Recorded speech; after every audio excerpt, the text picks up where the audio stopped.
The colonial conflicts that started with the Age of Discovery in the late 15th century often pitted unlikely foes against each other. In the 16th century, the Ottoman and the burgeoning Portuguese naval empires clashed across the Indian Ocean and Africa in a series of direct and proxy conflicts in order to gain colonial dominance. In this video, we will try to depict the most famous episodes of this long and complicated conflict. These long videos are extremely time-consuming and difficult to make, so consider liking, commenting, and sharing. Since Vasco da Gama first reached India after a circumnavigation of Africa in 1498, the reach and power of the Portuguese had been growing rapidly in the Indian Ocean. In 1500, the same Portuguese armada that had made first landfall in Brazil continued on to India, bombarding Calicut and establishing Portugal's first Asian factory in Cochin. By 1504, Portuguese ships were regularly plundering Arab shipping in the Indian Ocean, with a blockade of the Red Sea earning them the ire of the Mamluk Sultanate and of their trading partner Venice. Seeing that it couldn't oppose the Portuguese on its own, Calicut's ruler, the Zīmirin, sent envoys to the Mamluks in 1504. The Mamluks were the strongest empire in the Indian Ocean at the time, but its military was mostly made of elite cavalry, while the navy was often neglected. The small ships called dhows used by the Mamluks were inferior to the Portuguese vessels, as they could only carry light guns. So the ruler of Egypt, Kansa al-Ghori, sent his own envoys to the Doge of Venice, Leonardo Loredan, who agreed to help against Portugal. Another power to join the alliance was the Sultanate of Gujarat, ruled by Mahmud Shah I, which also reeled from the Portuguese piracy. Venetian carracks and galleys, which were mainly used in the Mediterranean, sailed to Alexandria, where they were disassembled. From here, the ship parts were sent to Suez by land and assembled again. Led by Emir Hussein Kurdi, the fleet left the city in November of 1505. Along the way, the Mamluks spent time fortifying the cities in western and southern Arabia against a possible Portuguese attack, as well as recruiting mercenaries in Arabia and Nubia. So despite the fact that the travel time to India usually took less than 2 months, the fleet arrived in Diu only in September of 1507, where they were joined by the Gujarati navy led by Malik Ayaz. Despite all of the attempts of the Allies, they weren't able to convince other states in western India to join their cause. The fleet was significantly smaller and weaker than the Mamluks and their Venetian allies had originally planned, and only had 6 carracks and 6 galleys, which were joined by 30 smaller Gujarati galleys and 4 great carracks under the command of Diu's governor Malik Ayaz, with a largely mercenary force of over 4,000 crewing them. Further reinforcement came in the form of dozens of small boats from Calicut, their gunwales reinforced with cotton bales to strengthen them against Portuguese cannon fire. In terms of manpower, the combined Muslim fleet carried over 5,000 soldiers, sailors and oarsmen, notably including 450 elite Mamluks. The Portuguese fleet opposing them, under the command of Ģelmeida, consisted of 16 ships and 1,200 men, leaving the Portuguese rather outnumbered. The size of the Portuguese ships would give a significant advantage to Almeida during the coming battle, as would the formidable array of cannons each could bring to bear. But possibly the greatest advantage the Portuguese would have was the naval inexperience of Emir Hussein and the Mamluks, and the inconsistency of Malik Ayaz in his dealings with his allies. As the battle was being fought over his own city, Ayaz had more to lose than Hussein or the Zīmirin of Calicut, and so seems to have tried to hedge his bets by making several overtures to the Portuguese, unknown to the Mamluks, following the Mamluk Gujarati victory in the Battle of Chol in 1508. It is possible that some of the disarray the Allied fleet was in upon Almeida's February 1509 attack can be attributed to Ayaz committing less than fully to the defence, perhaps even having struck a secret deal with Almeida beforehand. But given the rage Almeida had been in since his son's death at Chol, it is entirely possible that Ayas was rebuffed, and that the shocking boldness of Almeida's frontal assault on the Diu harbour simply caught the Mamluks, little experienced in naval warfare, off guard, despite advanced warning from Calicut of Almeida's approach.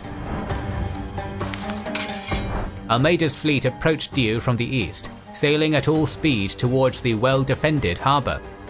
As battle was first joined at 11 on February 3rd, the Mamluk fleet and the bulk of the Gujaratis remained at anchor in Diu's harbour under the protection of its shore batteries, while the smaller oared vessels, both some Gujarati light galleys and the fleet from Calicut, ill-suited for the exchange of gunfire that was to begin the battle, had positioned themselves in the Diu Channel to the west of the harbour, intending to fall on the Portuguese fleet from behind once the boarding started. As Diu's shore guns would leave Almeida at a disadvantage in a long-range firefight, while a close-quarters battle of grapples and boarding actions would favour the numerically superior Muslim fleet, Almeida might have seemed to be sailing into a trap. Nevertheless, he wasted no time in closing to grappling range, with only one short exchange of fire between the two fleets occurring before the Portuguese vessels sailed boldly into Diu harbour. The superior gunnery of the Portuguese was put to full use, sinking one of the 12 Mamluk ships nearly immediately, while the Gujarati shore gunners soon found themselves unable to safely fire into the tightly packed melee of ships. On the decks of the grappling ships, the heavily armoured Portuguese soldiers were more than holding their own against their more numerous opponents, and though the well-trained Mamluks fought bravely and fiercely, many of the mercenaries in the diverse Gujarati force lost their morale and abandoned their ships and posts under the noisy barrage of the Portuguese matchlocks. These early firearms proved more useful as a psychological weapon than for their killing power, however, with volleys of arrows from the decks and crow's nests of the Muslim fleet taking a toll of their own on the Portuguese. Hussein's flagship was boarded early in the battle, with the fight eventually involving two ships from each side as reinforcements turning the tide in one direction or the other, but the decision of the Muslims to remain in harbour had granted the initiative and mobility advantages to the Portuguese, who quickly found themselves with the upper hand. This mobility advantage would prove the decisive factor, as despite their advantages, the Portuguese were still gravely outnumbered. Had the large fleet in the Western Channel been able to join the melee unopposed, as Hussein had planned, Almeida's fleet would likely have found itself trapped, surrounded, and overwhelmed in short order. But Almeida himself, in his flagship ⴰᴜᴜ, did not join the melee, instead continuing quickly westward past the harbour battle with two other ships to cut off the lightly armed oared vessels in the channel. Hussein's decision to split his fleet was rapidly proving disastrous. As he had kept all of the ships with heavy cannons in harbour in preparation for a firefight that never came, the fleet in the channel was all but helpless against Almeida's flagship, despite the overwhelming difference in numbers. All of Hussein's ships that might have been able to engage ⴰᴜᴜ and immobilize or board it had been pinned down in the harbour, unable to intervene in the unfolding debacle. By giving up the initiative to Almeida and allowing the Portuguese to choose their engagements, Hussein had allowed a significant portion of his forces to be neutralized by a small Portuguese task force. Over the course of the battle, ⴰᴜᴜ fired more than 600 cannon shots into the tightly packed vessels in the channel, sinking many before powder began to run low. In the harbour, with their reinforcements cut off, the Gujarati and Mamluk forces soon began to break against the well-armoured and well-trained Portuguese soldiers. As dusk approached, nearly all of the ships in the harbour had been pacified, their crews either leaping into the sea to swim for shore, perishing in battle, or surrendering themselves into the brutal captivity of the vengeful Almeida. Soon only one large Gujarati carrack remained, larger than any other ship in the battle, and too close to shore to be boarded by most Portuguese vessels.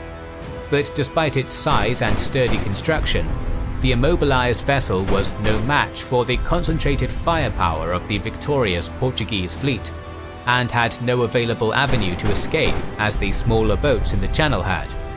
With its sinking, the harbour of Ďu fell silent, the Portuguese having won a decisive victory that would secure their dominance in the Indian Ocean for decades. Portuguese losses were remarkably light, at 32 dead and 300 wounded.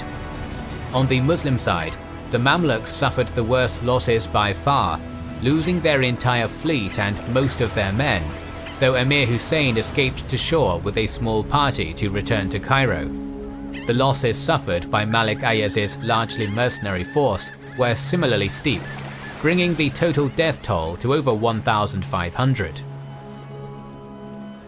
After a decisive Portuguese victory at the Battle of Ďu in 1509 against Calicut, the Mamluks and the Sultanate of Gujarat, Portugal's dominance in the Indian Ocean would be unchallenged for nearly 3 decades. Central to these early Portuguese campaigns was Alfonso de Albuquerque, a masterful admiral and statesman. Acting with considerable autonomy in waters far distant from his homeland, he had already seized Muscat and Hormuz before the Muslim stand at Ďu, and was elevated to become governor of Portuguese India in the same year, with the conquest of Goa following soon after. Despite a failure to capture Aden, by his death in 1515, Alfonso had established an effective network of ports and bases that would allow the Portuguese to fight on even terms a world away from their home shores. For the Mamluks, on the other hand, the loss of Indian trade was devastating. The flourishing trade port of Alexandria fell into stagnation and decline, with spices instead flowing into Lisbon. In an attempt to make up the loss, the Mamluks turned to oppressive taxation, causing instability and discontent. This proved to be one of the greatest factors in allowing the Ottoman Sultan Selim to rapidly defeat what had once been a major rival, with the local nobility of Syria defecting en masse to Selim when he invaded in 1516. By the beginning of February 1517, Ottoman armies had entered Cairo and subjugated the nation. In doing so, Selim indirectly landed his first blow against the Portuguese, as their initial aim had been to capture Egypt and take control of the established trade routes, rather than diverting them through a long chain of expensive and vulnerable bases. But Egypt's change in rulers did not change the realities faced by Arab merchants in the Indian Ocean, and the Ottomans quickly found that they had inherited their predecessors' piracy crisis. Although no outright hostilities would occur between the Ottomans and the Portuguese during the reign of Selim, there was no doubt that war was inevitable, and each empire sought to gain allies and influence among the local rulers of India and East Africa in order to strengthen their position. Of chief importance were the ports of Aden, Hormuz, Basra and Ďu, most of which would change hands more than once over the decades to follow. In their search for allies against the Portuguese, the Ottomans found common cause with the Somali sultanates of Adal and Ajuran, and with the Sultanate of Gujarat in northwestern India. Gujarat had formerly been a dominant regional power before the Mughal Empire's incursions by land and Portuguese power at sea left it weakened and diminished, forced into tributary status to stronger empires to retain its autonomy. After being on the losing side of the Battle of Ďu, a humiliating defeat in the heart of its territory, Gujarat would turn to the Ottomans for aid in maintaining control of its crucial trade ports.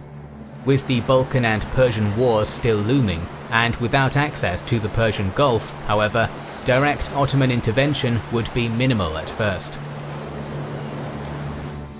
Some efforts were made to shore up the Ottoman Red Sea fleet prior to the capture of Basra.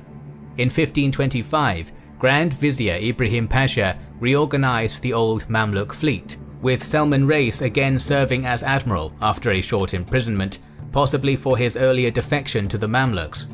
Having already beaten the Portuguese fleet once off Jeddah in 1517, arranging his galleys in a tight formation under the cover of the shore batteries so as to force the ocean-going Portuguese ships to either retreat or fight a Mediterranean-style battle of boarders and fire ships. Selman managed to do what both the Mamluks and the Portuguese had failed to do, and secured effective control of Yemen by 1527. This marked the first serious Ottoman challenge to Portuguese dominance in the Indian Ocean, and Selman's victories encouraged the numerous Muslim rulers in Western India to turn to the Ottoman Empire for protection as their suzerain. In the following years, Ottoman soldiers and military experts would be sent to the courts of Gujarat and Calicut, simultaneously strengthening the defences of crucial port cities, increasing the influence of the Ottoman Sultan abroad, and giving credibility to his recently adopted title of Caliph. One of these consulting Ottoman generals would soon be called on to do battle with the Portuguese on the site of the Portuguese triumph of 1509, ᴰᴜ. Together with Surat on the opposite side of the Gulf of Cambet, ᴰᴜ was among the most important trading hubs of Western India, and would represent a major prize for the Portuguese. It was thus in ᴰᴜ that the Ottoman-Portuguese Wars would start in earnest, with a large Portuguese fleet of over 400 ships, carrying close to 6,000 soldiers, attacking the city's Gujarati and Ottoman garrison in 1531. Led by Alfonso's successor as governor of Portuguese India, Admiral Nuno de Cunha, this new fleet was significantly stronger than the one that had been victorious against the Mamluks in 1509. And unlike the first fleet, this one carried a fearsome mixed army of Portuguese soldiers and conscripted auxiliaries from the Malabar coast, which had shown its effectiveness in numerous engagements already. However, despite boasting complete naval superiority over the mere 18 Ottoman ships arrayed against them, de Cunha had met his match in Mustafa Bayram. The unparalleled Ottoman artillery crews dealt severe damage to the besiegers, while the narrow waterways separating ᴰᴜ Island from the mainland frustrated Portuguese efforts to bring the firepower of their large fleet to bear. This first siege of ᴰᴜ demonstrated the limitations of both empires. While de Cunha could not overcome the combination of Gujarati numbers and Ottoman gunnery to capture the city, neither could Mustafa Bayram destroy de Cunha's fleet to end the threat it posed. The fortress remained Gujarati, but the sea remained Portuguese, with de Cunha plundering Surat and other poorly defended Gujarati ports after withdrawing in defeat from ᴰᴜ. The Ottoman-Portuguese Wars would not begin in earnest until 7 years later, though. In a bizarre twist, the roles of the two empires would be almost completely reversed in the second siege. Increasing military pressure from the Mughal Empire, combined with the inability of the Ottomans to protect their maritime interests, drove Sultan Bahadur to sign the Treaty of Bassein in 1534, and cede numerous islands and territories, including Bombay and ᴰᴜ, despite the successful defense of the city 3 years prior. In the same year, Suleiman took Baghdad from the Safavids and gained the nominal fealty of Basra, opening a new avenue to the Indian Ocean. With his war in Persia ending and affairs in Europe quiet for the time being, Suleiman finally turned to confront the Portuguese head-on, building shipyards in the Suez and Yemen and greatly expanding his Red Sea fleet. The drowning of Sultan Bahadur during negotiations aboard a Portuguese vessel in 1537 provided the spark of war, and in 1538, the Ottoman fleet under the command of Hadim Suleiman Pasha attacked ᴰᴜ fort, laying siege to the same city they had helped defend 7 years prior. Although the Ottoman fleet numbered only 80 ships, compared to the 400 ships the Portuguese had fielded in 1531, they were of heavier build than the was newly built along European lines, greatly superior to the outdated medieval fortifications it had replaced. A small bastion in the channel to the north, placed halfway between the fort and a redoubt on the mainland, allowed chains to be drawn across the ᴰᴜ Channel to cut off the Ottoman galleys. Secondly, the alliance between Suleiman and Mahmud Shah III of Gujarat was weaker than it might seem. Despite the Portuguese having abandoned the city of ᴜᴜ without battle upon the arrival of the Gujarati army, falling back into the fort to make their stand, a force of Ottoman janissaries ransacked it shortly after disembarking. The senseless damage enraged many Gujarati nobles, and with Mahmud Shah's succession already disputed, he risked losing his throne if too much of the nobility turned against his Ottoman patrons. This diplomatic breakdown would hamper the Ottomans in the coming siege, with the Gujaratis reluctant to supply the hungry Ottoman force.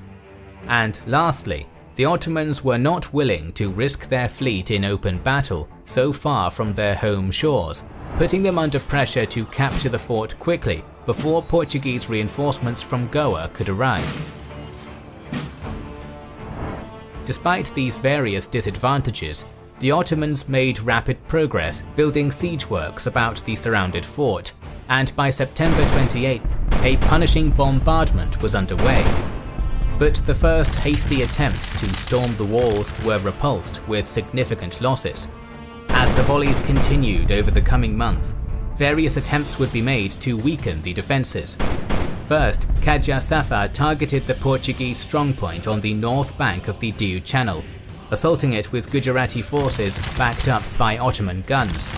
The small fort's 40 Portuguese defenders held firm, however, and Qajar's attempt to smoke the defenders out with fire ships was foiled when a Portuguese nighttime attack lit the craft prematurely. This initial Portuguese victory would be short-lived. On October 1st, the redoubt's commander, Francisco Pacheco, was forced to surrender after narrowly beating back a second assault by hardened janissaries. Despite an agreement between Suleiman Pasha and Pacheco to grant safe passage to the fort, the remaining defenders were imprisoned on the Pasha's galley. The redoubt had been silenced, though this was a small victory, and all the Ottomans had to show for most of a month of effort. In an attempt to avoid the losses a continued siege would entail, Suleiman Pasha had the captured de Pacheco write a letter to Ʇᴜᴜ, detailing the good treatment he had received on the Pasha's galley and the overwhelming power of the Ottoman army in an attempt to secure Ʇᴜᴜ's surrender. This would prove unsuccessful, however, with Ʇᴜᴜ viewing Pacheco's imprisonment as an act of treachery by Suleiman. With the negotiations a failure, the Ottomans returned to the siege, with the last of their artillery unloaded and in place by October 5th. But even with the full force of their army brought to bear, attempts to assault the fortress through the partially collapsed bulwarks on October 12th and 13th failed, and the efforts of Ottoman sappers to breach the walls with gunpowder charges were hampered by barricades erected within the walls by Portuguese non-combatants. The next target of the besiegers would be the sea fort in the ᴜᴜ Channel, with Ottoman galleys attempting to storm it on October 27th and 28th. But without any surrounding landmass to disembark besiegers on, attackers would be forced to scale the sea fort's walls directly from their galleys, a difficult task in the face of the cannon fire and firebombs of the well-stocked Portuguese garrison. 18 galleys in total would be committed between the two attacks, but despite significant casualties, the defenders of the sea fort successfully weathered the attacks and forced the battered galleys into retreat. After the failure to capture the sea fort, the cracks were beginning to show in the Allied siege effort. The simmering dispute between the Ottomans and the Gujarati nobility left Suleiman Pasha's army in a precarious position for supplies, and despite the strength of the Ottoman fleet, they were unable to prevent swift Portuguese foists from making landings to resupply and reinforce the defenders. Faced with the possibility of being cut off by the Portuguese fleet in Goa, Suleiman Pasha could not risk prolonging the fruitless siege. On October 30th, the Ottoman forces began withdrawing back to their ships. ꞉ᴜᴜ knew better than to drop his guard while still surrounded, however. His vigilance would pay off when the Ottoman retreat proved to be a last ruse by Suleiman Pasha, who launched a massive final attack on the morning of the 31st. The majority of the Ottoman Gujarati army, as many as 14,000, attacked under a heavy artillery barrage. The 600 soldiers that had held the fort at the beginning of the siege had since dwindled to 100 or fewer, with more of the soldiers now imprisoned on Ottoman galleys than remaining to defend the fort. But with the situation as dire as it had become, much of the fort's civilian population took up arms in its defense as well, with some sources suggesting a group of female soldiers saw active duty in the frenzied battle. Damage to the fortress bulwarks was severe, and at several points along the walls, Gujarati or Ottoman soldiers succeeded in winning their way onto the ramparts to raise their banners above the beleaguered fort. But just as in the initial assaults, the time constraints the besiegers faced worked against them.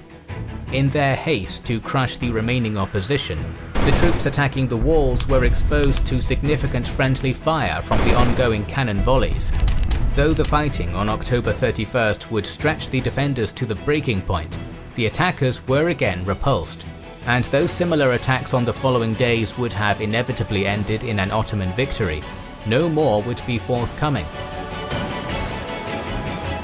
A relief force of 24 Portuguese galleys was mistaken for the vanguard of the governor's powerful Goa fleet, while a small sortie by the remaining defenders created the impression that the fort was still garrisoned to withstand another attack. On November 6th, the Ottoman fleet hurriedly embarked for Yemen, while Qajar Safar torched his camp and withdrew to the mainland. A mere 40 soldiers remained fit for battle inside the fort when the relief fleet arrived, yet they had held off the largest Ottoman expedition ever dispatched to India, with the Turkish armada returning to Yemen 1,200 men lighter. The failure to capture Diu was a major loss for the Ottomans, weakening their influence in India and straining their critical alliance with the Gujarat Sultanate. Spice would continue to work its way around the Cape of Good Hope, with even the merchants of Venice at times forced to purchase from their Portuguese rivals. But Suleiman's efforts in the Indian Ocean had not been for naught. The construction of shipyards in Basra and Aden had greatly strengthened the Ottoman position compared to the feeble Mamluks, while Ibrahim Pasha and Selman Reis's improved fleet had forced the Portuguese to end their long Red Sea blockade. Therefore, though the Ottomans had failed to drive the Portuguese from the Indian Ocean, they did succeed in reinvigorating the Egyptian spice trade, with Arab and Indian merchants again braving the risk of Portuguese piracy to sell their wares in Alexandria. The old and new trade routes would uneasily coexist over the next decades as the rival empires competed for dominance.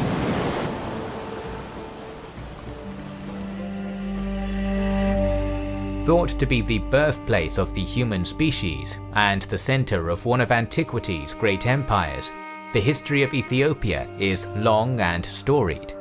When the exploring Portuguese first made landfall in the diminished kingdom of Ethiopia, or Abyssinia, during their early forays into the Indian Ocean, it seemed to them an exotic hermit kingdom hidden from the world and from the passage of time. To them, this was a devoutly Christian kingdom, ruled by the Crusade-era legend of Prester John, surrounded by coastal Muslim states and pastoral tribes. The Prester John myth held powerful sway over Europe for a century or more, with official papal envoys even being sent to find and coordinate with the elusive emperor. There were, of course, many differences in reality. For one, Ethiopia was anything but a hermit kingdom.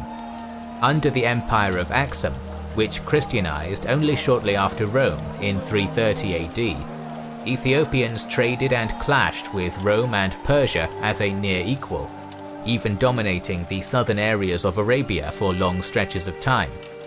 Though Indian Ocean trade had become a largely Islamic enterprise during the conversion of the coastal regions, with Muslim traders and dynasties establishing themselves as far south as Zanzibar by riding the reliable monsoon winds, Ethiopia remained closely connected to the wider Indian Ocean.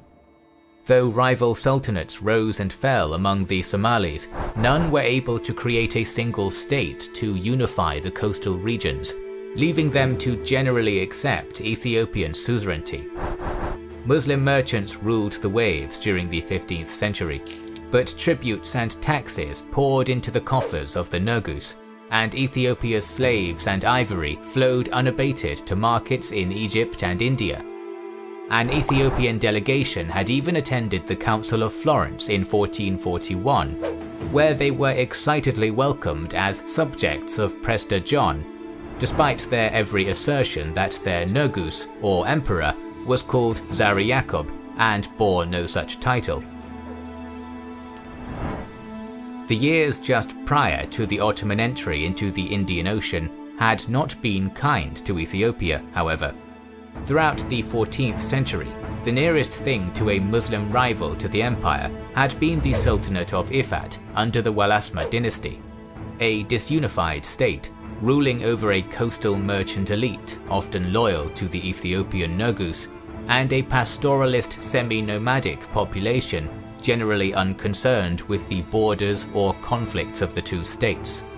An attempt by Sultan Sabreddin to invade Ethiopia in 1332 led the warrior king Amda-Seyon to sack and conquer most of Ifat. Further conflict in the following decades led to the Sultanate's destruction by Amda-Seyon's grandson Dawit in 1403. But from its ashes would emerge a far more formidable foe. As Ifat crumbled, the Walaasma dynasty split in two.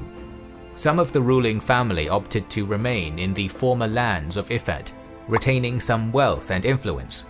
The more militant branches of the family headed east to found the Sultanate of Adal, centered in Harar.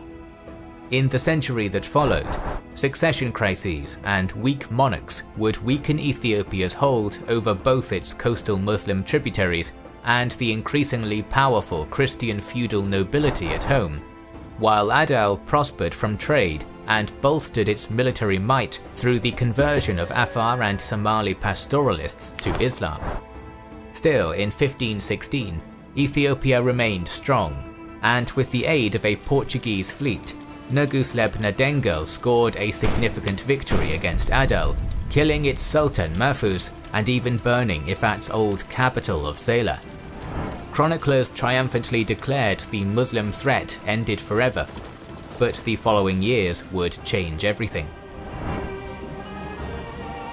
In 1517, Selim the Grim conquered Egypt and gained his first foothold in the Indian Ocean. Adal would be quick to forge ties with this powerful new neighbor, allowing for the acquisition of modern armaments Ethiopia largely lacked. The Ottomans, for their part, saw Adal as a useful ally, given the partial Portuguese blockade of the Red Sea. The succession crisis sparked by the death of Mahfuz led to the usurpation of the state by the former soldier Imam Ahmad ibn Ibrahim in 1520. Despite never claiming the title of the Sultan, Ahmad, called ⴅᴜ for his left-handedness, was militant and visionary, who intended to overthrow the Solomonic Empire by conquest, positioning himself as the Negus of a Muslim Ethiopia. In 1529, he launched his first forays into the Ethiopian highlands, challenging Lebna-Dengel and sparking a war that would outlive them both. The first encounter between the two kings was a decisive victory for ⴅᴜ. Bolstered by Ottoman-manufactured firearms, and possibly even a contingent of Ottoman troops, ⴅᴜ inflicted heavy casualties on the larger Ethiopian army before driving it from the swampy field in the Battle of Simbra-Kure. Such a dramatic victory, a mere 50 kilometers east of today's Addis Ababa, threw the empire into disarray, and after a brief period of consolidation, ⴅᴜ pushed northwards, easily overthrowing Ethiopian power in the largely Muslim regions of Shewa and Amhara. He granted long-suppressed local elites the authority they had lost under Ethiopian rule, effectively integrating new territory as fast as his armies could conquer it. Further confrontations would solidify Adal's advantage over the crumbling Ethiopian army. General Wasan Sagad, tasked with guarding the eastern and southern provinces in the wake of Lebna-Dengel's withdrawal, was killed in battle at Mount Busat in 1531, while other Ethiopian armies broke and scattered before the shock and awe created by the unfamiliar cannons. During the second battle between ᴅᴏᴛ and lepanto at the fortress of Ambosel near the Bashalo River, lepanto was almost captured by the victorious Imam while his army routed around him. By the end of 1531, only the fortified central highlands remained securely Ethiopian. The once great warrior king of Ethiopia was a virtual prisoner in the innermost regions of his empire, with the Adalites dominant as far west as Lake Tana. In the more Christian-dominated areas, stiffer resistance was put up to ᴅᴏᴛ's advance. Axum represented a major prize for ᴅᴏᴛ, being the seat of the first great Ethiopian empire, a legacy ᴅᴏᴛ wished to invoke in a close echo to the Ottomans' own claims of successorship to the Roman Empire. Yet here, a few Turkish Christian converts had furnished the Ethiopian defenders with firearms of their own. Though Axum would fall with the rest of the Tigray region after a difficult siege, with ᴅᴏᴛ destroying the Church of Mary of Zion in punishment for its stiff resistance, it did check his advance until 1533. The degree of direct Ottoman support ᴅᴏᴛ received in the earlier years of his campaign is rather unclear, highlighting another failing of the Portuguese chroniclers that otherwise provide a remarkably detailed account of the conflict. Nevertheless, the devastating impact of Ottoman-made arms is undeniable in the rapid collapse of the Horn of Africa's strongest power. Lepanto was helpless to oppose ᴅᴏᴛ, and after the fall of the royal compound of ᴅᴏᴍᴍᴇირᴛ, spent the last years of his life an effective fugitive within his own realm. Alongside the widespread fighting, famine ravaged the highlands, cut off from crop tributes and subject to frequent raiding. But all was not lost for the Solomonic kingdom, and the following years would see a new force enter the fray, countering the Ottoman support. In 1535, with his own armies on the run, the vanquished emperor had sent an appeal for aid to the King of Portugal. Portuguese aid would not arrive within his lifetime, but the call for help he sent may well have saved his dynasty. Not long after the ascension of his son Golodjuwas, 400 Portuguese musketmen, along with numerous craftsmen and gunsmiths, arrived in Massawa in February of 1541, where they were joined by small contingents of loyal Ethiopian warriors. ᴰᴏᴍᴍᴇ, Queen Mother of Ethiopia, served as their guide and attaché as they marched out in hopes of joining their force to that of Golodjuwas. Pushing into the Tigray region, they won a number of decisive battles, despite the greatly superior numbers of the Adalite garrisons. ᴅᴏᴛ himself was injured during an utter rout at Jata, leading Cristoval's chronicler, Miguel de Castañoso, to declare that with 100 horses to pursue with, the whole threat of Adal might have been ended. However, the rainy season slowed Cristavo's advance into Tigray considerably, and a number of Adalite-held fortresses still stood between him and Golodjuwas. And while the local populace largely supported Cristavo as a fellow Christian, Adalite forces in the region remained an ever-present threat. By 1542, the broader Ottoman-Portuguese War was at its height. The defeat at ᴜᴜ had been just 4 years earlier, with the Ottoman fleet still at large as Sultan Suleiman searched for new ways to undermine his Portuguese rivals. Thus, when Ahmad ᴅᴛ's call for help brought news of the Portuguese presence in Ethiopia to Suleiman's attention, the Adal War became a new front against a major rival. Determined not to allow Portuguese-backed Ethiopia to gain a presence in the Gulf of Aden and block off the Red Sea again, and hoping to stamp out the tenacious Christian kingdom entirely, Suleiman authorized a sizable expedition to enter the war on the Adalite side. From Zabid in Yemen, 900 Turkish and 2,000 Arab soldiers embarked across the Red Sea to aid their African ally. When Kristavo returned to Ufla in August 1542, fresh off his victory seizing Ambosel back from the Adalites to open the path to Gologyios, he was unwittingly walking into the jaws of the much larger Ottoman Adalite force. On August 28th, the Portuguese expedition was shattered in the Battle of Ufla. Some 120 Portuguese managed to escape the slaughter, fleeing with ᴰᴏᴍᴍ, while the rest either fell in battle or became prisoners of the Sultan. Kristavo was among the captured, though he would not live long in Ahmad Gran's custody. After 13 years of war, with the Portuguese defeated, Ahmad Gran seems to have concluded that at this point his victory was complete. To an outside observer, this conclusion might have seemed a safe one, but Gran's assumption that the remaining Portuguese had simply scattered was incorrect. The 120 soldiers left of the expedition had in fact retreated back through Ambosel to join up with Gologyios. As their excess supplies and powder had been safely stored in Ambosel when Kristavo met with disaster in Ufla, they were able to arm and train numerous Ethiopians to fight as musketmen. Several long months were spent in training and preparation, with the first Ethiopian-made muskets and gunpowder being produced to further narrow the advantage in arms and numbers held by the Adalites. Finally, on February 6, 1543, Gologyios marched out for Lake Tana at the head of his new combined army.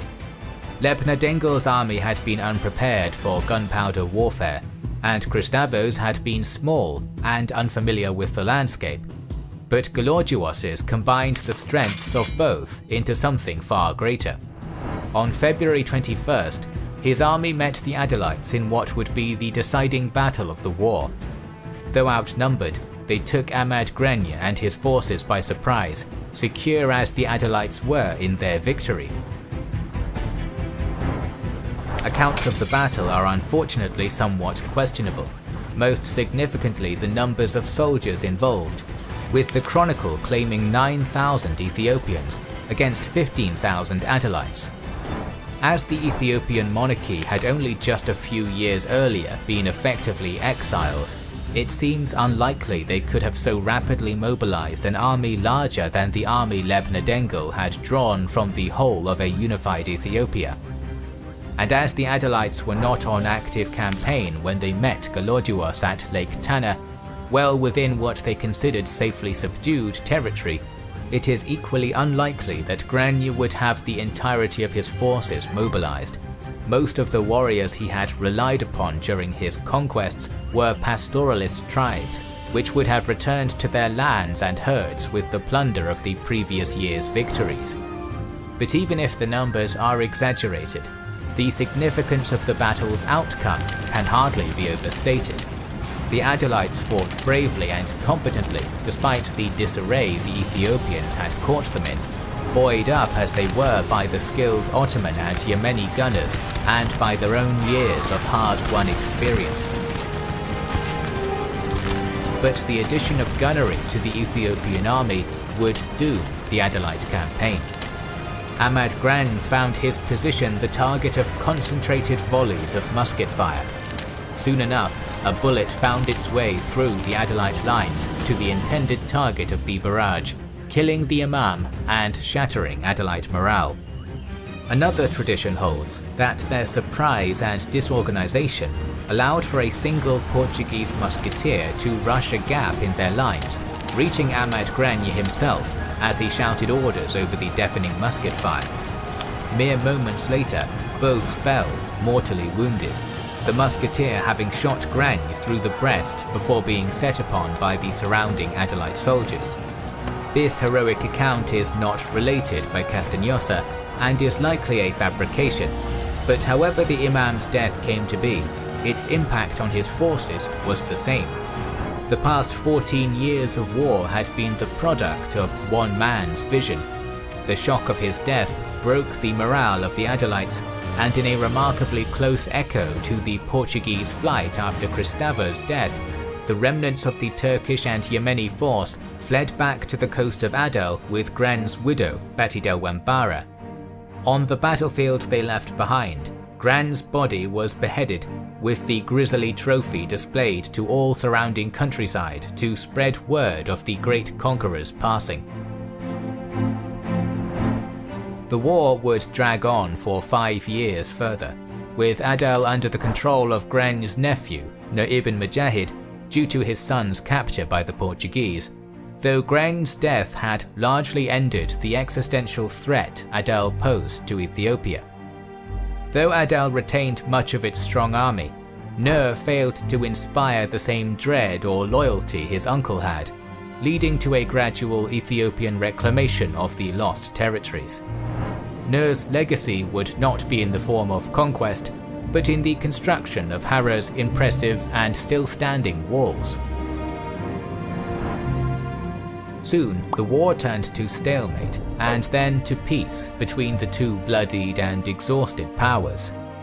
Adal retained dominion over the coast and freedom from the tributes a stronger Ethiopia had levied on the coastal Muslim states in ages past, making the war a victory from the Ottoman perspective. Though Ethiopia would retain its ties to Portugal, it would not play any major role in combating the Ottomans in the Indian Ocean without proper coastal access. But from the perspective of Adal, and especially Ethiopia, the war had been catastrophically destructive. The following decades would see a new force emerge to challenge both states in the form of migrating Oromo tribes, with the battered and exhausted nations helpless to combat their advance. ᴰᴏ's great walls would be put to the test not by the Ethiopians they had been built to ward off, but by the Oromo, shortly before the Sultanate's collapse in 1577. The Ottoman defeat at Diu in 1538 might have seemed like a significant blow to Ottoman ambitions in the Indian Ocean. However, despite the failure of Hadim Suleiman Pasha, governor of Ottoman Egypt, to capture the port, the more extensive campaign of 1538 was welcomed in Constantinople as a huge success. On the military side, control of Yemen had been won by the Ottoman fleet before it departed for Diu.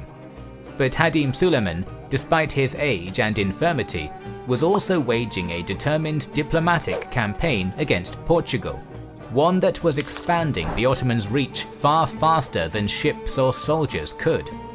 At the same time Hadim Suleiman was besieging Diu, operating out of the Karela region and led by Pate Maraka, began preying on Portuguese shipping in South India and the Sea of Ceylon, allied with the Ottomans in a close echo to the Barbary corsairs of North Africa.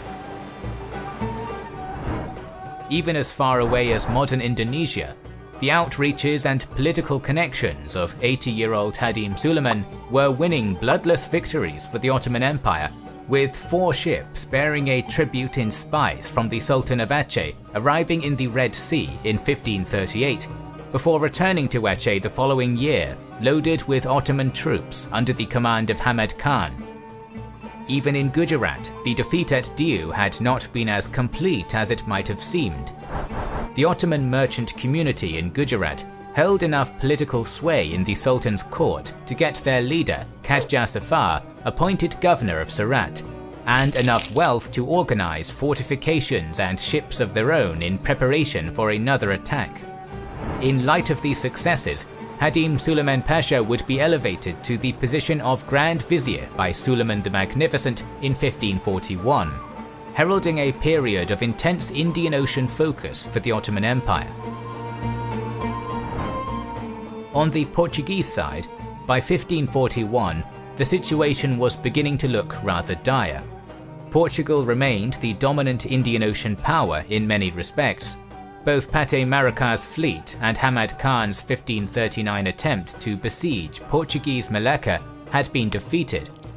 But Ottoman influence remained strong in both theatres, And as the Ottomans aimed mostly to protect independent Muslim merchants and revitalize the long blockaded Red Sea trade routes, they continued to find easy allies against Portuguese dominance. Further complicating this period is that both Sultan Suleiman and King John III of Portugal claimed a divine mandate to control the Indian Ocean, Suleiman through his role as Caliph, and John through the Treaty of Tordesillas and accompanying papal bull into ᴑᴜ. This religious aspect of the conflict made compromise difficult, and even as the Portuguese position grew weaker, John remained unwilling to make significant concessions in exchange for peace. Instead, after being on the defensive throughout the past years, the Portuguese decided to put their fleet to the test in a major counterattack, targeting the Ottoman shipyards of Suez. In January of 1541, the governor of Portuguese India, ᴱᴜᴘᴘ, son of legendary explorer Vasco da Gama, sailed for the Red Sea with a fleet of 40 ships and 2,300 soldiers. The expedition was facing major problems before it had even departed, however. Kezja Safar in Surat had caught wind of the attack and sent the Ottomans advance warning. The fleet would also find itself plagued with massive supply issues, becoming apparent as they reached their first destination of Massawa. The intention had been to make only a short stop in Massawa, from which Istvão's younger brother, Kristofo, and his 400 musketeers could disembark while the fleet resupplied before continuing on to Suez. But with the Ethiopian-Adal War raging and famine ravaging the Horn of Africa, the Ethiopians in Massawa were unable to provide nearly enough food or supplies to last the large fleet to Suez. This meant that nearly half of the ships and soldiers intended for the Suez assault were forced to stay behind in Massawa, living off the meager charity the subjects of Golordzios could provide. In addition, the Portuguese were largely unfamiliar with the Red Sea, having previously simply blockaded it at the Strait of Aden, and the poor winds caused the remainder of Istvão's ships to make slow progress. The thirsty and dwindling fleet was forced to divide twice into ever smaller task forces, raiding Suakin and several villages along the Arabian coast, while heat and lack of water took a sharp toll. By the end of March, only 16 small-oared ships and 250 men remained with Istvão, the rest of the fleet having turned back to Massawa. This paltry force arrived in Suez in late April to find it well reinforced, with a strong battery of shore guns and 2,000 Sipahi cavalry. After a short exchange of fire, the hopelessness of the Portuguese situation became clear, and a retreat was called. Another excruciating month would pass before Istvão made it back to Massawa, where he found that mutiny had racked the fleet as it lay in port, with over 100 soldiers deserting, only to be set upon and killed by tribesmen under Ahmed Gran's banner. More ships and men were lost to storms on the return to Goa, a humiliating end to the largest scale offensive the Portuguese had ever attempted in the Indian Ocean. In the aftermath of this catastrophic defeat, the Portuguese were forced to watch as Ottoman merchants ventured out even further, and Hadim Suleiman won ever more allies, with Ottoman merchants regularly trading as far south as the Swahili coast by 1544. The greatest threat to the now dominant Ottoman Empire in the coming years would not come from further Portuguese offensives, but from factionalism. Despite his successes in the Indian Ocean, Hadim Suleiman Pasha was removed from his position as Grand Vizier in 1544 after accusations of embezzlement, and died later the same year.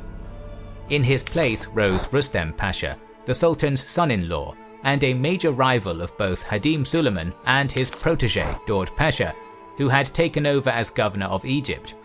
Rustem's paranoia and distrust of Daud, who had once spread a false rumour that Rustem suffered from syphilis while the two men had been competing for the hand of the Sultan's daughter, would lead to several heavy-handed attempts to weaken his rivals in the Indian Ocean provinces, with often disastrous results. The first example of Rustem's distaste for Indian Ocean matters would be in 1546, when Qajar Safar and Sultan Mahmud of Gujarat launched a second attack on Diu. This assault had been years in the preparation and had every possibility of success, but despite this, Rustem refused to send any direct Ottoman support for the siege.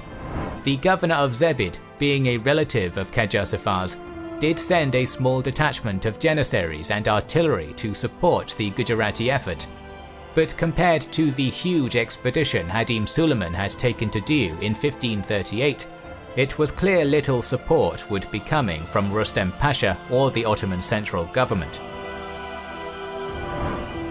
The Gujarati force was powerful in its own right though, and the second defense of Diu stretched the Portuguese almost to the breaking point, as all available ships and soldiers were brought to reinforce the vital fortress. The officer in charge of the Gujarati centre, a Turk by the name of Safi Agha, who had previously overseen the construction of Surat's walls, built a set of stone ramparts facing the fortress walls, from which the Gujarati and Ottoman cannons began firing in June 1546. The accurate return fire from the defenders would neutralize much of the artillery, however, and Safi Agha was himself killed by falling debris as Portuguese cannons battered the ramparts. In August, another officer, Jahangir Khan, would deal severe damage to the fort through the use of sappers and cause great casualties to the Portuguese defenders within. But the overall commander of the Gujarati army, Burhan-ul-Mulk, failed to capitalize on the breach in the fort's walls, later being accused of cowardice by Arab chronicler Zafar-ul-Wali. An attempted night attack on the damaged fortifications by another Turk, Jujar Khan, was discovered and repulsed by the Portuguese, with Jujar being struck in the temple by a bullet and falling from the walls to his death. By the time the Portuguese viceroy arrived with further reinforcements to break the siege in November, both sides had taken severe casualties in the long months of bombardment and assaults, yet the fort still held firm.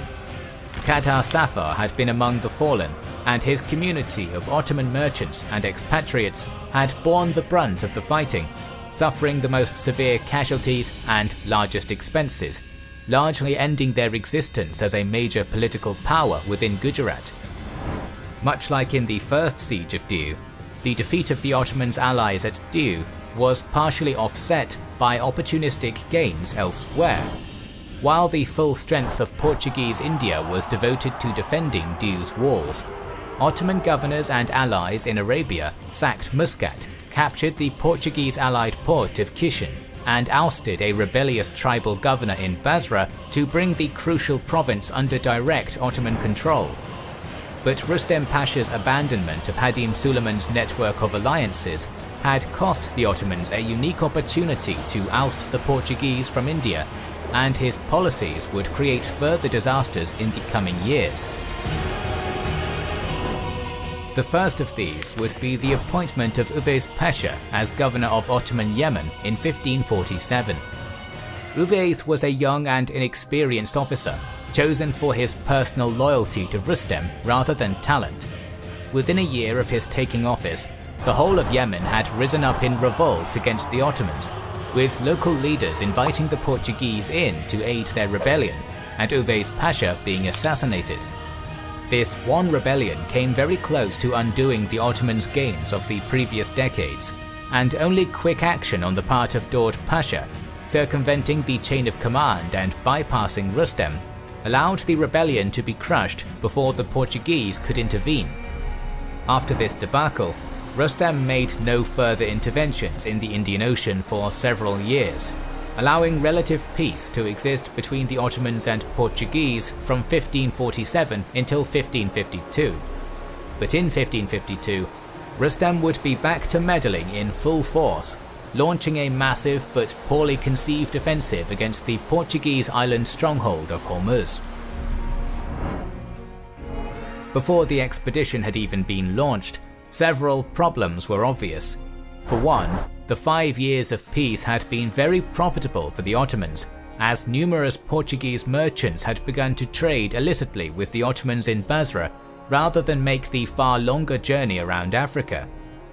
Despite the official ban on this trade, even the captain of Portuguese Hormuz seems to have had commercial contracts in Basra, demonstrating that relations were warming up between local Ottoman and Portuguese representatives even as the two empires remained hostile. A direct attack on Hormuz would shatter a status quo that had been very much in the Ottomans' favour. Another problem was the command structure of the great fleet Rustem Pasha was assembling in Basra.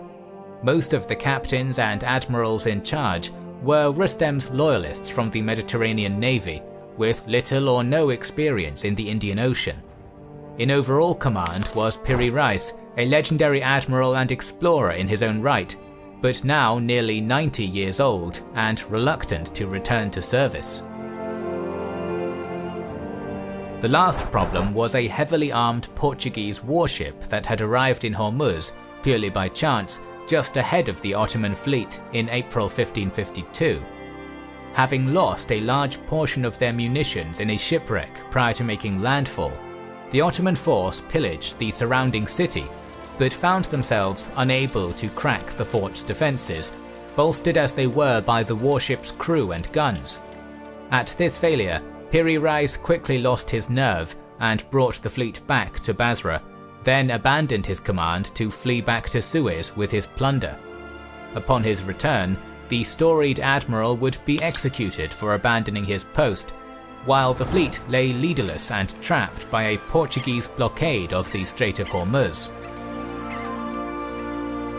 A first attempt to break this blockade by Murad Beg came close to succeeding, before being foiled by changing winds. A second attempt by Seydi Ali Reis, another Mediterranean admiral without any Indian Ocean experience, saw the Ottoman fleet ambushed near Muscat and destroyed almost entirely. The defeated Seydi Ali Reis managed to escape, eventually taking refuge with the Ottoman merchants of Gujarat after being cut off from returning to Suez, but few others were so lucky. This string of naval defeats was a far greater disaster than any the Ottomans had yet faced in the Indian Ocean, and a major humiliation for Rustem Pasha, who was removed from his position as Grand Vizier later the same year. In his place arose first Semiz Ali Pasha, and then in 1565 the famous Sokollu Mehmed Pasha, who would oversee the last years of the Ottoman-Portuguese War and serve as Grand Vizier for 3 sultans. There would be no further confrontations on the scale of Diu or Hormuz after Rustem Pasha's reign. A smaller failed attempt to capture Bahrain was made in 1559, and support was given to an Achenese assault on Malacca in 1568, but the Ottomans would not assemble another fleet of sufficient size to challenge the Portuguese in an open naval confrontation. This is not to suggest the Ottomans had been defeated or given up on their Indian Ocean ambitions, however. Having learned from the mistakes of Rustem Pasha, Semiz Ali Pasha placed the Indian Ocean fleet under the command of ⴑ Reis, an incredibly successful corsair with years of experience raiding Portuguese shipping in India. Under ⴑ Reis, the war took on a very different shape. Large, expensive Portuguese expeditions aimed at capturing Ceuta would fail year after year, unable to corner the wily corsair. Smaller expeditions or poorly defended merchant ships would be set upon like lightning and captured, dragged back to Ceuta's home base of Mocha. As the years dragged on, the costs of continuing the war continued to mount for the beleaguered Portuguese, while more and more of the lucrative Indian Ocean trade flowed into Ottoman ports. The Ottomans would see success by land as well, landing a strong force in Massawa under Ozdemir Pasha in 1556 and conquering modern Eritrea. Meanwhile, independent merchants and corsairs from Arabia to Siam to Sumatra were joining the Ottoman cause, forcing the Portuguese to fight a decentralized guerrilla war across the extent of their vast naval empire.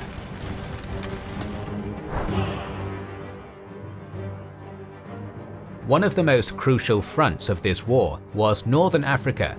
where Morocco had served as the seat of several powerful empires over the centuries, notably controlling much of modern-day Spain during the reigns of the Almoravids and Almohads, stalling and at times pushing back the ongoing Reconquista. By the late 16th century, these glory days were past, the Christian monarchies of Iberia not only ending Moorish rule in Iberia, but taking control of several strategic ports in North Africa. But while the Saadi Sultanate of Morocco may not have compared to the power of the Almohads, Morocco remained an important frontier, with Portugal, Castile and the Ottomans each seeking to dominate Morocco through force or diplomacy. The turning point in this struggle would be 1557. Sultan Mohammed al-Sheikh of Morocco had chosen to align himself with Castile, and was in the process of negotiating an alliance against the Ottomans. But before he could finalize such an alliance, he was assassinated on the orders of Beylerbey Bey of Algeria, Hassan Pasha. His eldest son, Abdallah al-Ghalib, succeeded as Sultan, while his 3 younger sons fled Morocco to start lives in exile, knowing their brother would likely have them executed to protect his new throne should they remain in their homeland. Their exile would be a long one, with none of the 3 setting foot in Morocco again for a full 17 years. But this exile was not a wasted one, with the 3 exiled princes being well received in Algeria, currying favour with the man who had ordered their father's murder, and establishing strong ties with the Ottoman Empire. The eldest of the 3, Abd al-Mumin, even rose to become governor of Tlemcen. He would be assassinated there in 1571, not living to return to Morocco. But his surviving siblings, Abd al-Malik and Ahmed al-Mansur, would continue to bide their time in Algeria, learning the techniques of gunpowder warfare from Ottoman generals. When Abdallah al-Ghalib died in 1574, passing the throne to his son Abu Abdallah Muhammad, despite Abd al-Malik being the legitimate heir under Saudi succession law, the 2 brothers marched into Morocco with an Ottoman force 10,000 strong. After a 2-year struggle, Abd al-Malik deposed his untested nephew, seizing the throne and sending Abu Abdallah into exile in Portugal. Now greatly indebted to his Ottoman benefactors, Abd al-Malik would bring Morocco into their sphere of influence in a number of ways during the early years of his reign. Though he refused to become an Ottoman vassal, or make Morocco a regency in the manner of Algeria, he did recognize the new Sultan Murad III as his caliph, and paid a sizable tribute to have the victorious Ottoman forces withdraw after the war's end.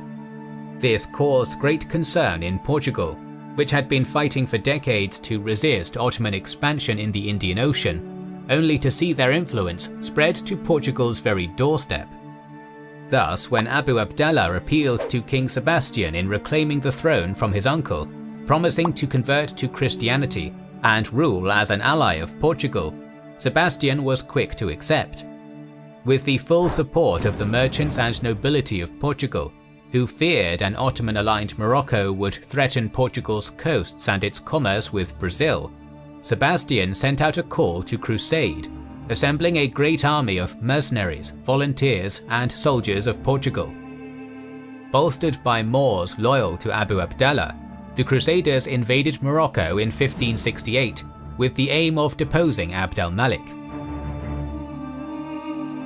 Abd al-Malik had not been idle in his short years of rule though, and had raised a powerful army trained in the Ottoman style. When he received word of this new challenge to his rule, he mobilized his forces, meeting Sebastian's army south of where the Al-Makazin River feeds into the Lukos. With the Lukos to their left and the foothills of the Rif Mountains to their right, the Moroccan army had chosen a location that would give them a significant advantage over the approaching army of King Sebastian and Abu Abdallah. Once the Portuguese and the various mercenaries, allies and volunteers that accompanied them crossed the river from the north, they found themselves without any easy means of retreat, hemmed in by water and mountains on 3 sides and by the Sultan's army on the 4th. The Moroccans, in contrast, had a clear line of retreat southeast to the nearby city Ksar el-Kabir should the Portuguese prove victorious. Abd al-Malik also had the advantage of numbers on his side, with his well-trained core army bolstered by Berber mercenary cavalry, refugee Moors driven from Iberia, and a contingent of allied troops from Ottoman Algeria, swelling his ranks to over 60,000. Arrayed in two main lines, with a reserve force held behind the centre and forces of cavalry on the flanks, Abd al-Malik's army arrayed in a broad formation across the wide plain in hopes of enveloping and encircling the smaller Portuguese force. Additional units of cavalry under his younger brother Ahmad al-Mansur's command were sequestered in the nearby mountains, hidden from view of the approaching enemy. The Portuguese force was greatly outnumbered, but the situation was not so bleak as it might have seemed, and Sebastian's diverse army held several advantages of its own. Numbering 23,000 in total, approximately half of this force were Portuguese regulars, bolstered by over 5,000 well-experienced volunteers and mercenaries from Germany, France and Castile, as well as 6,000 Moroccans loyal to Abu Abdallah. Compared to this professional force under Sebastian, many of the soldiers in Abd al-Malik's army, whether called up from the local townspeople or from among the exiled Moorish communities, were hastily equipped civilians. The Crusader army was even better equipped than Abd al-Malik's regular army, with more cannons to bring to bear than the larger Moroccan-Algerian force could muster. The mercenary captain Thomas Stuckley, an exiled English Catholic rebel and a veteran of Lepanto, commanded the mercenaries in the centre as the Portuguese army drew up in a square formation, bristling with pikes, cannons and muskets. On both sides the high stakes were clear, with the three monarchs on the field inspiring their loyal supporters to fight bravely and zealously in the coming battle. The battle was opened with an exchange of cannon fire as the Moroccans advanced, an exchange that played to the strengths of the better equipped Portuguese army. Unfortunately for the Portuguese, the relatively small number of cannons on the battlefield, with a mere 40 in Portuguese hands against 34 Moroccan, made this cannon barrage more of a warm-up than a decisive confrontation. Though the bombardment did sow some confusion among the less experienced units in Abd al-Malik's army, neither army was significantly damaged in the opening salvos, and it would not be long before the two armies became embroiled in a general melee. There are certain conflicting versions of the battle itself. The Battle of Alcazar, an epic play by George Peele, published in England 16 years later, provides one fairly contemporary account and has done much to shape the popular memory of the pivotal battle. However, the play raises the Englishman Thomas Stuckley to be the narrative's central figure, and greatly dramatizes certain aspects of the battle, throwing some of its claims into doubt. Central to its account of the battle is a charge by the Duke of Aveiro, George of Lancaster, with a retinue of men-at-arms against the Moroccan centre that nearly succeeds in routing the vast army of Abd al-Malik. This is a rather unlikely scenario, given the far greater Moroccan numbers and the strength of Abd al-Malik's centre, made up of professional soldiers and strengthened by units of reserves directly behind. But while certain elements in Peele's account, such as the Duke's charge, are clearly exaggerated, the heavy casualties suffered by both armies demonstrate that the battle was a fiercely contested one, and the tenacious defence Pele attributes to the Crusader army was no mere fabrication. Both George of Lancaster and King Sebastian led ferocious charges against their numerically superior foes, while on the Moroccan side, despite suffering from a severe fever following years of illness and having been carried to the battle in a litter, the ailing Sultan Abd al-Malik rode on horseback to keep up the morale of his forces. Unfortunately for Sebastian and Abu Abdallah, the decision to meet Abd al-Malik in open battle, rather than taking defensive positions in the river's confluence, allowed the Moroccans to take full advantage of their greater numbers, enveloping the Portuguese square formation with their broad lines of advancing infantry. Ahmed al-Mansur's cavalry completed the encirclement and harried those in the Crusader army that attempted to escape the trap, whether to take up better positions or simply to flee from what was becoming a slaughter. Surrounded and outnumbered, the mercenaries and Abu Abdallah's Moors were the first to break ranks and flee, only to find themselves trapped by the surging rivers and run down by Berber cavalry. Behind them, the Portuguese square wavered and finally crumbled, weakened by desertions and overrun by enemy numbers. Each of the three monarchs in the battle would perish in different ways, along with 8,000 in the Crusader army and 7,000 of Abd al-Malik's Moroccans, leading the battle to be referred to as the Battle of Three Kings. King Sebastian perished leading a doomed charge, Abu Abdallah drowned attempting to cross the swollen Lukos River to escape, and the sickly Abd al-Malik succumbed to the exertion of a day's riding. His death was kept a secret by Ahmed al-Mansur until the battle had ended in victory, with the vast majority of the surviving crusaders being captured and sold either for ransom or into slavery. The battle was nothing short of a national crisis for Portugal, with the king and most of the nation's nobility slaughtered in a single day. In the succession conflict that followed, a Castilian army would invade the nation, ousting claimants from Sebastian's House of Aviz to bring Portugal into a dynastic union under the House of Habsburg. Yet while the Moroccan victory had been decisive and total, the Battle of Alcázar Quibir was also something of a defeat for the Ottoman Empire.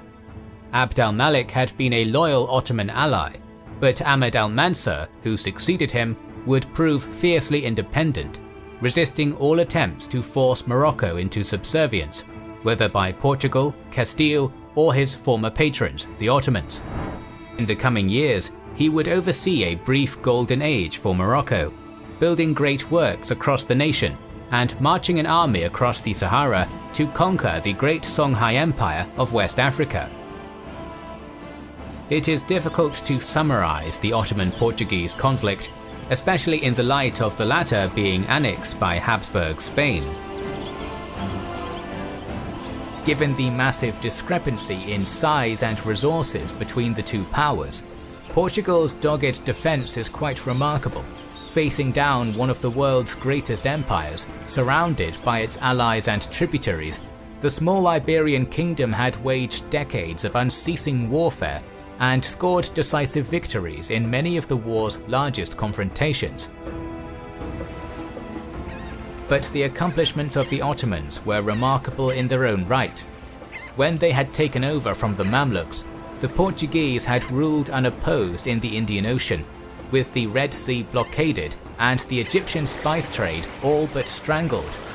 Just a few decades later, the Ottomans controlled the dominant share of the Indian trade, while the Caliphate, a title that had been all but meaningless since the Mongol sack of Baghdad, was again seen as a source of prestige and authority for the Ottomans by Muslims across much of the Indian Ocean world. Though the Dutch and English would become dominant in the Indian Ocean in later centuries at the expense of Portuguese and Ottomans alike, the legacy and prestige of these victories would be remarkably long-lasting. More than 300 years later, English officers serving with Indian soldiers in the First World War would report fears of mutiny, writing of the great respect their Muslim soldiers held for the Ottoman Sultan. More videos on the colonial conflicts are on the way, so make sure you are subscribed and have pressed the bell button to see them. Please consider liking, commenting,